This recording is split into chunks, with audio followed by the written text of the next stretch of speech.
Hello, bienvenue sur Amimo, le podcast qui parle du bien-être et des émotions des animaux. Je m'appelle Élise, je suis praticienne en kinésiologie et en communication animale, je suis amoureuse des animaux et en totale fascination devant ces êtres. On se retrouve aujourd'hui pour parler de la dépression chez les animaux. Pour commencer, vous le savez, des définitions. Alors je tiens à vous préciser que ces définitions concernent l'humain. Je n'ai rien trouvé d'officiel, d'article officiel sur la dépression chez les animaux, mais encore une fois, j'ai envie de cadrer le sujet que je vais aborder dans tout cet épisode, donc je vous partage ces deux définitions. La première vient du site Amélie, donc le site de la sécurité sociale, qui dit que la dépression ne désigne pas un simple coup de déprime ou une tristesse passagère, mais une véritable maladie psychique. Elle se caractérise par des perturbations de l'humeur, tristesse, perte de plaisir. L'humeur dépressive entraîne une vision pessimiste du monde et de soi-même. Elle dure plus de 2 semaines et retentit de manière importante sur la vie quotidienne. L'OMS, quant à elle, évoque que la dépression se caractérise par une tristesse persistante et un manque d'intérêt ou de plaisir pour des activités auparavant enrichissantes ou agréables. Elle peut également se traduire par un manque de sommeil et d'appétit. La fatigue et les difficultés de concentration sont fréquentes. Ce que je tiens à rappeler et à préciser, c'est que la dépression, c'est une maladie. On emploie beaucoup trop souvent dans le langage courant, et là je fais une petite aparté en parlant beaucoup plus des humains, mais on dit souvent dans le courant « Oh, je suis en dépression. Oh, lui, il est en dépression. Oh, lui... » Non. La dépression, c'est une maladie qui nécessite donc un diagnostic par un professionnel de santé. Voilà, c'est un état de mal-être très profond. On peut être en déprime ou quoi que ce soit, mais la dépression, c'est une maladie et on ne s'en sort pas si facilement que ça, et on ne s'en sort pas tout le temps sans séquelles. Ça, c'était la petite aparté sur vraiment le côté maladif de la dépression. Ce qu'on retrouve dans ces deux définitions, c'est la notion de perte d'intérêt, qui est un élément quand même important de la dépression. C'est une perte d'intérêt pour tout ce qui nous entoure, pour tout ce qui nous fait vibrer, pour tout ce qui nous fait plaisir. Et après, il y a des répercussions également possibles sur le sommeil, sur l'appétit, sur les contacts sociaux. C'est vraiment une maladie qui peut se présenter sous plusieurs formes, qui peut avoir plusieurs niveaux. Il y a des personnes qui sont en dépression légère, il y a des personnes qui sont en dépression sérieuse, et ça marche à mon sens aussi pour les animaux. Comme je le disais au début de cet épisode, je n'ai trouvé aucun article scientifique officiel disant que la dépression existe chez les animaux. Donc ce que je vais vous partager, c'est mon point de vue. À mon sens, les animaux sont capables de déprimer et sont capables d'être en dépression. Pourquoi ? Parce que les animaux ont des émotions, vivent les choses avec plus ou moins d'intensité. Ça, on l'a déjà vu, mais les émotions chez les animaux sont réelles. La conscience chez les animaux est réelle. Ce qu'ils n'ont pas, c'est l'ego, c'est la possibilité de se projeter dans l'avenir. Mais en fait, ça n'a pas forcément de lien avec la dépression, ces éléments manquants à l'animal par rapport à l'humain. À mon sens, un animal peut se retrouver dans un état dépressif, peut être diagnostiqué en dépression. Et je vous promets que je poserai la question à mon vétérinaire la prochaine fois que je le vois et je ferai un deuxième épisode si besoin. J'ai 2 chats qui jouent autour de moi, donc si vous entendez du bruit, c'est pas grave, ce sont juste eux qui sont en train de jouer et qui ne veulent pas aller plus loin. Je vais pas batailler, ils ont le droit de participer aussi. Si je me permets aujourd'hui de parler de dépression chez l'animal, c'est que, avec du recul, je suis convaincue que mon cheval a été en dépression. Je vais vous refaire son histoire rapidement. En fait, je vais juste m'attarder sur cette période de sa vie, de notre vie. En mai 2019, en fait, ça se passait très très mal entre lui et moi depuis quelques mois et on en était venu à une relation plus que toxique où on se mettait en danger. Il me semble que j'en ai déjà parlé dans les précédents épisodes, mais je ne pouvais même pas le sortir de son pré sans qu'il me mette en danger. Donc c'était devenu très très conflictuel. Et j'ai pris la décision de l'envoyer dans l'écurie de mon maréchal à l'époque, mais qui était à 1h30 de chez moi.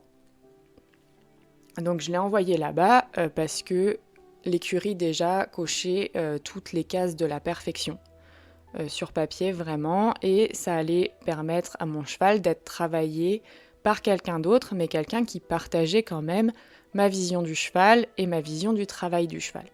Pour les connaisseurs du monde du cheval, cette écurie fonctionnait sur équipiste, avec du foin dans des filets à foin, un cheval qui se déplace souvent pour pouvoir accéder à la nourriture, une vie en troupeau évidemment.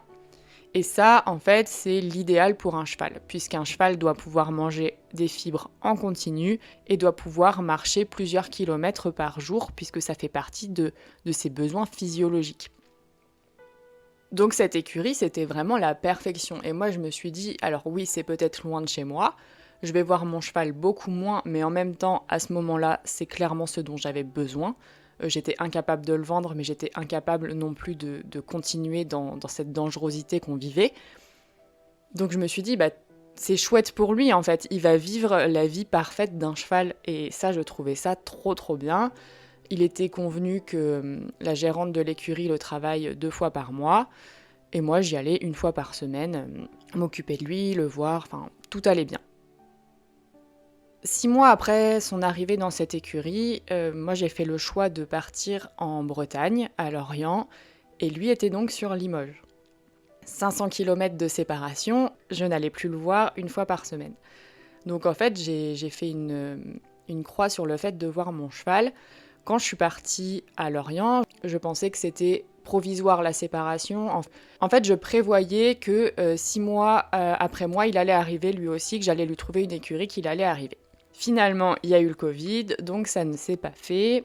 Et j'ai galéré aussi à le revoir parce que, avec les restrictions de déplacement, c'était très compliqué. Même si finalement j'étais partie me confiner chez mes parents et que j'étais plus qu'à 1h30 de lui et plus à 4 heures comme quand j'étais en Bretagne. Mais bref. Donc ça, c'est un peu le contexte. Je suis revenue de Bretagne en octobre 2020. Je suis revenue donc à 1h30 de mon cheval. J'avais du temps libre puisque j'ai fait 1 année de chômage pour pouvoir me permettre de faire ma formation en kinésiologie. Mais ça me permettait d'avoir du temps pour Flash, donc je pouvais aller le voir 1 fois par semaine. Et en fait, je ne voyais pas. Je voyais pas que mon cheval, il avait l'œil éteint, qu'il était mal, que physiquement, il était vraiment pas beau. Vraiment. Et puis il avait perdu un peu de sa personnalité. Flash, c'est un cheval très expressif, et c'est vrai qu'en fait, avec du recul, il s'exprimait plus. Il me disait plus merde, il pétillait plus quand je lui proposais un truc cool. Enfin, ouais, vraiment, il s'est éteint. Il s'est complètement éteint, mais je ne le voyais pas parce que, pour moi, il était dans l'écurie parfaite. Et c'est vrai que sur papier, tous ses besoins étaient comblés. Mais il y en a un que j'avais pas pris en compte. C'est que Flash a toujours, dans toutes les communications animales que j'ai pu faire pour lui, il a toujours parlé de son besoin de m'avoir près de lui. Et ça, c'est quelque chose que je n'ai pas pris en compte quand je l'ai mis aussi loin. Parce que, en fait, j'avais pris cette décision pour notre sécurité, avant que ce soit pour notre santé. Et du coup, en fait, mon cheval était en train de dépérir. C'est un cheval qui, depuis que je l'ai, là ça va faire bientôt 7 ans, qui vient systématiquement à la porte quand je l'appelle, qui hennit, Enfin, c'est un cheval qui aime le contact avec l'humain, et ça, tout le monde me le dit. Et en fait, il ne faisait plus ça. Et moi, je me disais, c'est qu'il est vraiment bien dans sa vie, et du coup, je ne suis pas essentielle, je suis un bonus, mais c'est trop bien. C'est vraiment trop bien, mon cheval vit sa meilleure vie de cheval. Non, il vivait pas sa meilleure vie de cheval. Vraiment, il était dans un état de mal-être que je ne voyais pas. Et il essayait d'attirer mon attention sur ça. Et moi, je voulais pas voir parce que, encore une fois, pour moi, cette écurie était parfaite. Au bout de 2 ans dans cette écurie, du coup, la route commençait à me peser. Et puis, j'avoue que je commençais aussi à me poser des questions. En fait, je me suis rendu compte que j'étais dans le déni quant à son physique notamment. Quant au fait que son œil était éteint, son poil était terne, puis vraiment, il était pas beau, quoi. Enfin, si ça vous intéresse, envoyez-moi un message et je vous enverrai des photos avant-après. Mais il était vraiment pas beau et en fait j'ai commencé à ouvrir les yeux parce que les gens autour de moi me disaient mais Élise, il y a quelque chose quand même. Et j'ai été très longtemps dans le déni, mais voilà, au bout de 2 ans, j'ai commencé à me dire bon, j'en ai marre de faire la route, est-ce que je trouverais pas mieux plus près? Donc j'ai commencé à vouloir chercher une écurie plus près pour lui, mais je me suis dit je ne peux pas décider sans son accord, étant donné que moi je pensais qu'il était très très bien dans cette écurie. Je me suis dit c'est hyper égoïste de le bouger, enfin voilà. Donc j'ai décidé de faire une séance de kinésiologie sur le sujet. La question étant, la question de base, est-ce que tu veux déménager, changer d'écurie pour qu'on se rapproche l'un de l'autre? C'était ça ma question. Et en fait, dans ma tête, ces conditions de vie, je connais les écuries autour de chez moi, ces conditions de vie seraient beaucoup moins idéales, mais moi, je serais plus près. Le premier mot sur lequel il m'a amené, c'est le mot libération. Et là, ça m'a fait un électrochoc. Là, je me suis dit, mais le mot est quand même d'une puissance extrême. Je propose à mon cheval de changer d'écurie, il m'envoie sur le mot libération. Enfin, c'est pas anodin comme mot. C'est pas juste pourquoi pas, c'est pas juste si ça te fait plaisir, c'est libération. Et en fait, là, je crois que j'ai tout pris dans la tête. Mon déni s'est complètement enlevé et j'ai réalisé que mon cheval était mal. Et là, ça a été horrible. J'ai réussi à lui trouver une écurie à 30 minutes de chez moi et il s'est mis à revivre. Mais vraiment, il a retrouvé en quelques semaines un physique incroyable, un œil qui pétillait, il venait me voir dès que j'arrivais. Enfin vraiment, j'ai vu mon cheval revivre réellement et là je me suis dit, ah ouais, je lui ai fait vivre un enfer parce que je suis restée dans le déni. Et c'est quelque chose que j'ai rarement dit autour de moi, enfin j'ai encore du mal à en parler parce que forcément je culpabilise beaucoup. Donc là c'est un peu une thérapie aussi pour moi de aujourd'hui vous en parler. Mais ça me semble important parce que si je l'ai vécu, il y a certainement d'autres personnes qui doivent le vivre. J'ai jamais revu mon cheval aussi mal qu'il l'a été dans cette écurie. Et pourtant, je l'ai emmené dans d'autres écuries qui sont sur papier beaucoup moins parfaites pour ses besoins de cheval. Celle dans laquelle il a passé 2 ans suite à cette écurie, il n'avait pas de foin à volonté. Par contre, il avait des parcelles tournantes, donc il avait accès à de l'herbe une bonne partie de l'année. Mais il n'avait pas de foin à volonté. L'hiver, la nuit, il était rentré au box. Mais en fait, c'était un compromis qui, lui convenait, puisque moi, je venais le voir 3 fois dans la semaine. Et ça, c'est quelque chose d'important pour lui. Et j'ai mis longtemps à l'accepter parce que je me suis dit que c'était clairement de l'anthropomorphisme. Mais en fait, non. C'est juste une réalité, c'est comme ça. J'ai un cheval qui est proche de l'homme, qui l'a toujours été, même avec ses éleveurs. Et aujourd'hui, l'humain est indispensable à son bonheur. À tel point que, il y a quelques années, j'avais décidé de faire une liste des personnes à qui confier mon cheval s'il m'arrivait quelque chose. Parce qu'en fait, je voulais pas que mes parents se retrouvent à le mettre dans un pré et le laisser justement dépérir complètement. Donc j'ai dit, non mais s'il m'arrive quelque chose, je veux que mon cheval soit entre de bonnes mains et qu'il ait un humain qui s'occupe de lui parce qu'il a besoin de ça dans sa vie. Aujourd'hui, j'ai un cheval plus que bien dans sa tête, qui s'exprime et pour autant qui est dans le respect, mais j'ai un cheval qui vit. Et j'avais perdu ce cheval pendant 2 ans parce que voilà, encore une fois, j'ai fait confiance, j'ai eu besoin aussi de faire confiance à ces gens, à cette écurie et je ne leur en veux absolument pas. J'ai pu peut-être être en colère à chaud, mais avec du recul, je leur en veux pas, puisqu'en fait, c'était pas de leur faute. C'est juste que je n'ai pas pris en compte les besoins de mon cheval. J'ai pris en compte les besoins d'un cheval, en général. Et ça a mis mon Flash dans un état de mal-être, parce qu'en fait, déjà, il était considéré comme un cheval, et plus comme Flash, le cheval. Et en fait, je l'ai dépersonnalisé complètement, et c'est ça qui a fait qu'il a sombré. Vraiment, et voilà, comme je l'ai dit, je m'en veux aujourd'hui, mais ça fait partie de notre histoire, c'est comme ça, et aujourd'hui j'ai envie de vous le partager. J'ai envie de vous le partager parce que je suis certaine que beaucoup de nos animaux peuvent soit tomber dans cet état, soit le frôler, et en fait notre déni d'humain qui se dit mais non, je vais faire de l'anthropomorphisme, un animal ne peut pas ressentir ci, ça, écoutez-vous. Vraiment écoutez au plus profond de vous en mettant de côté l'ego, le déni et tout ça, parce que ça, c'est des polluants qui n'ont rien à faire là. Vraiment écoutez ce que vous ressentez dans vos tripes, dans votre cœur. Ressentez ce que votre animal vous dit et si vous avez le moindre doute, faites faire des communications animales par des professionnels différents et croisez les infos. Et là, vous verrez.